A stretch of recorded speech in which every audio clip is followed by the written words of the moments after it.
বিশেষ করে এই ক্লাবের যারা আছেন দীর্ঘদিন ধরে,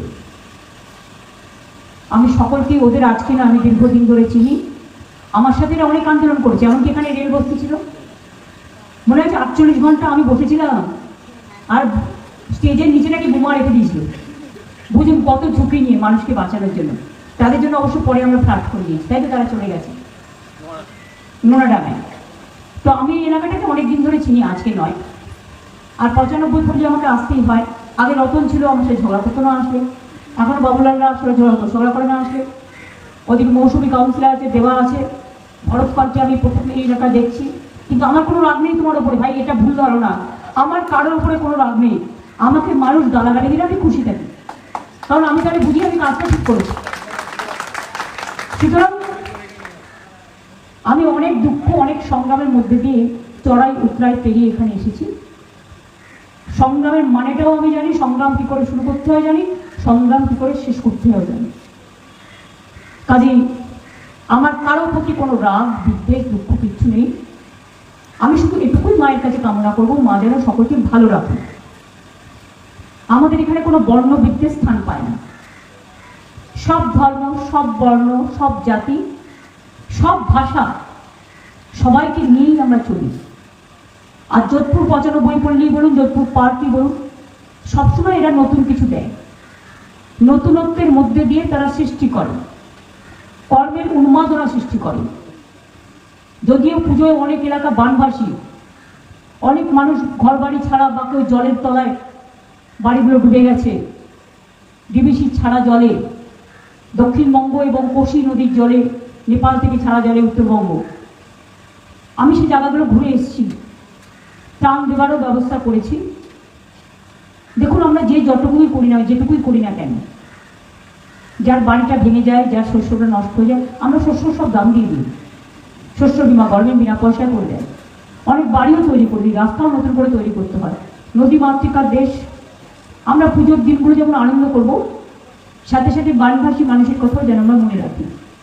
আপনাদের এখানে অনেক ঢোল বাজায়, অনেকে আসে গ্রাম থেকে, ধামসা বাজায়, লোকগীতি করে, ছৌ নাচ আসে বিভিন্ন জায়গা থেকে। তাদের একটু করে পুজোর কাপড় জামা দেবেন এবং তাদের মুখে যাতে হাসি ফোটে, তাদের একটু দেখা, কিছু ড্রাই ফ্রুটের প্যাকেট করে দেবে। যেমন আমি অনেক জায়গায় পাঠিয়েছি, এবং আমার পশ্চিমবঙ্গ সরকার আমাদের যেমন করছে, পুলিশও করছে, সাথে সাথে আমাদের যারা আমার নিজস্ব সহকর্মী, সবাই আমার সহকর্মী, তারাও অনেকটা করেছে। তাই তাদের সাথেও আমরা আজকের দিনের কথাটা মনে করি।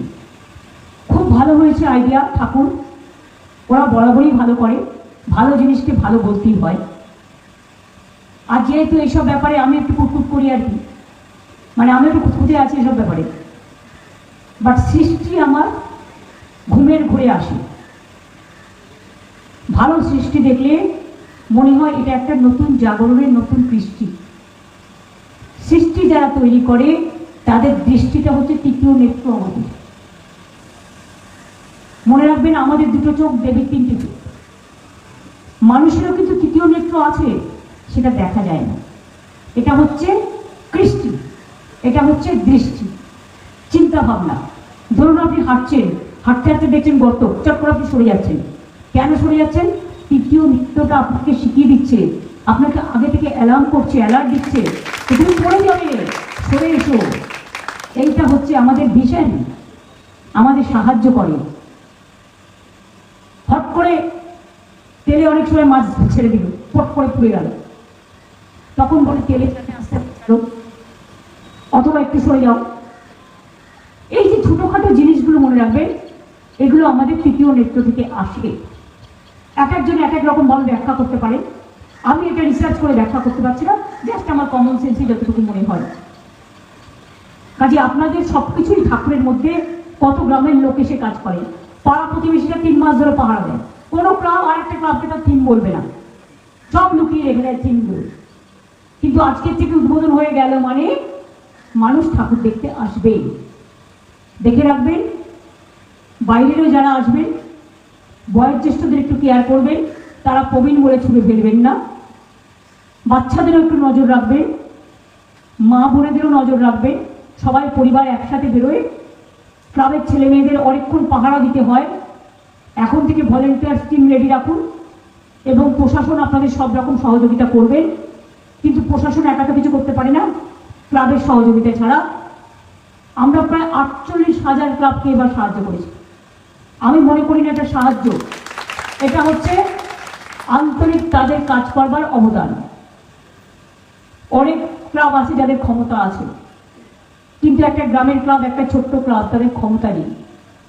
সবটাই একটা গাছে যদি ফল হয় সবাইকে ভাগ করে দিতে হয়, একা কি সব ফল খাওয়া যায়?